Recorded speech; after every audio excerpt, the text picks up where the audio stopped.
समांतर श्रेणी के अंतर्गत हम एक प्रश्न ले रहे हैं।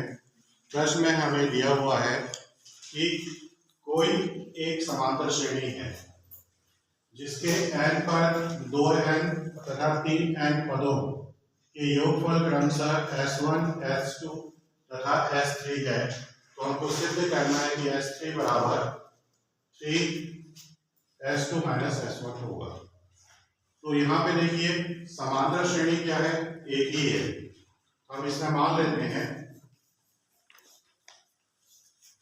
माना कि समांतर श्रेणी का प्रथम पद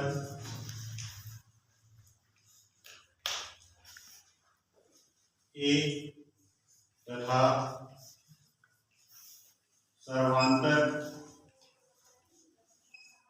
डी है। तब समांतर श्रेणी एक ही है, मतलब तीनों स्थितियों में जब पदों की संख्या n हो, 2n हो या 3n, तीनों ही स्थिति में प्रथम पद a होगा और सर्वांतर d होगा। तो हम पहले S1 लिख रहे हैं। इसका अर्थ क्या हुआ, पहले n पदों का योगफल। हम जानते हैं कि समांतर श्रेणी में n पदों का योगफल का जो सूत्र है वो होता है Sn बराबर n/2 2a plus n minus 1 into b। ये हमारा सूत्र है। इस सूत्र का हम उपयोग करेंगे। तो यहाँ पे हम पहले कितने ले रहे हैं, n पर, तो लिखेंगे n पदों के लिए योगफल कितना होगा, S1। तो Sn की जगह पे S1 हो गया, बाकी पूरा वैसे ही रहेगा। ये हो गया हमारा पहला। इसी प्रकार से जब पदों की संख्या 2n हो, 2n पदों के लिए योगफल का सूत्र लिखेंगे। तो S2 बराबर, अब n की जगह पे क्या हो जाएगा, 2n, क्योंकि पदों की संख्या हमारी हो गई है 2n। तो 2n upon 2 2a plus 2n minus 1 into d, समीकरण नंबर 2। इसी प्रकार से जब पदों की संख्या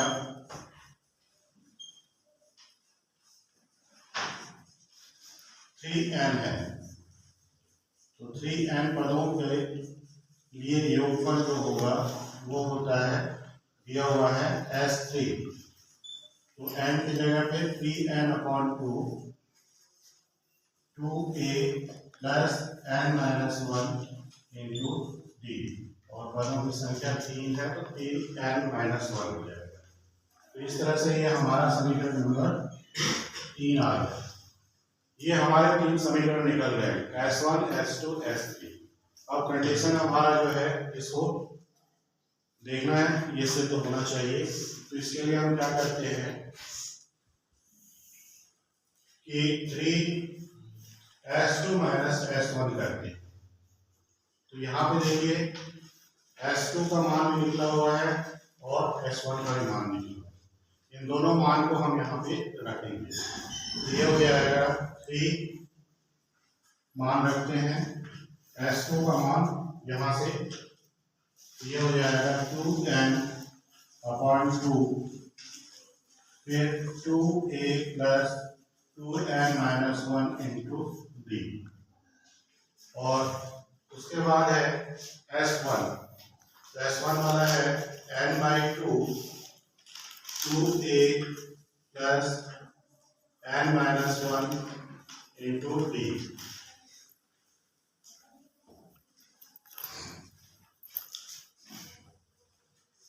यहाँ पे देखिए इन दोनों में पदों में देखिए, तो n/2 क्या है, हमारा उभयनिष्ठ है, उसको हम बाहर निकाल लेते हैं।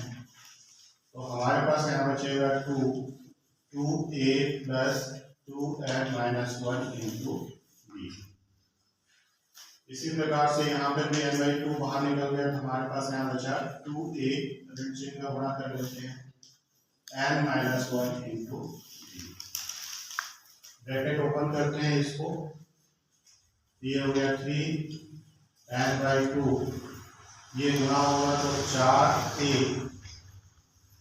धन 4n ऋण 2 और d भी इसमें d को भी गुणा कर लेते हैं तो 4nd माइनस 2 होगा, यहाँ पे हो जाएगा 2a minus nd plus nd,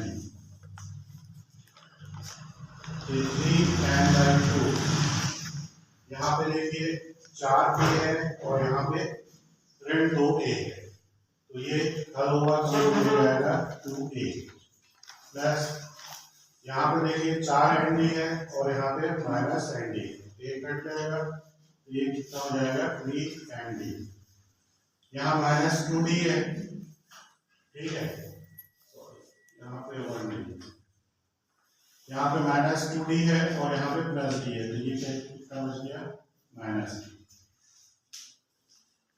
यहाँ से देखिए 3n बाई 2 2a